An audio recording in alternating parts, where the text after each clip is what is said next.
I went into Wicked with the most pessimistic feeling that I've ever gone into a film ever. I thought the trailers looked awful. I'm not a big fan of musicals, and I'm also not a big fan of Cynthia Erivo. But with all the hype that this movie was garnering, I had to go check it out myself. But by golly, I've been converted. I am delivered! The movie shocked me how good it was, how much better it looked than the trailers led on, and how much the story affected me. By the end of it, I felt like I was defying gravity.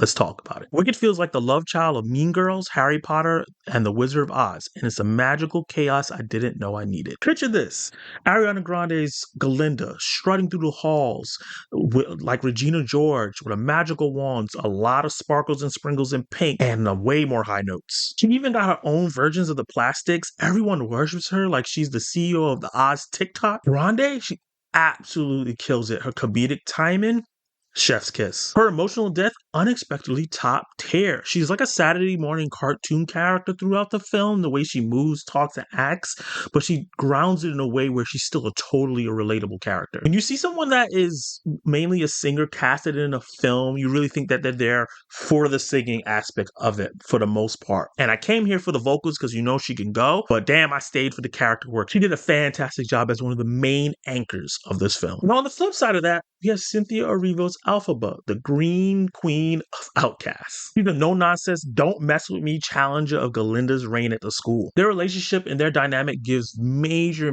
Harry versus Malfoy vibes. Glinda comes from a rich family, a wealthy family, thinks she deserves everything that she asks for because she's never heard the word no, while Elphaba comes from a working-class family and is afflicted by her green skin. Elphaba's journey is loaded with emotional weight, family drama, green skin prejudice, and a hefty chip on her shoulder. Erivo crushes the emotional scenes and makes her voice feel like a weapon and a shield. Together, they're frenemies to soulmates energy, fuels the film and the magic in it. Now let's talk about the music. Usually when people break out this song for the dialogue, my cringe meter goes all the way to the max. Always felt like the dialogue being singing doesn't really do anything for the plot, but Wicked proves me wrong. The songs actually do something here. They move the plot along while also being super catchy and living rent-free in your head. The big ticket defying gravity sequence that's been talked about on social media since this movie came out early to critics and things like that. Yes, it's being hyped for a particular reason because it's that good. Version of a Marvel film, slow build, explosive, and has some really goosebump-worthy moments in it. These sequences are astounding throughout the film. They're witty, creative, fun, funny, and edited like a music video, but really fast-paced and worth the trip to the cinema alone. Visually, the movie brings its A game with dazzling costumes, magical CGI, and jaw-dropping set pieces and set design. It's giving music video meets Broadway, but on steroids. But then that's when the lighting shows up. It's like, ruin this real quick. Some scenes are so harshly lit, it looks like the cast were under a huge ring light or under Oz's biggest oak tree. The way that some of the characters look harshly lit makes their skins look pale around Grande in a lot of scenes, or that they have a shadow on them so they look so dark. Cynthia Erivo in a lot of scenes.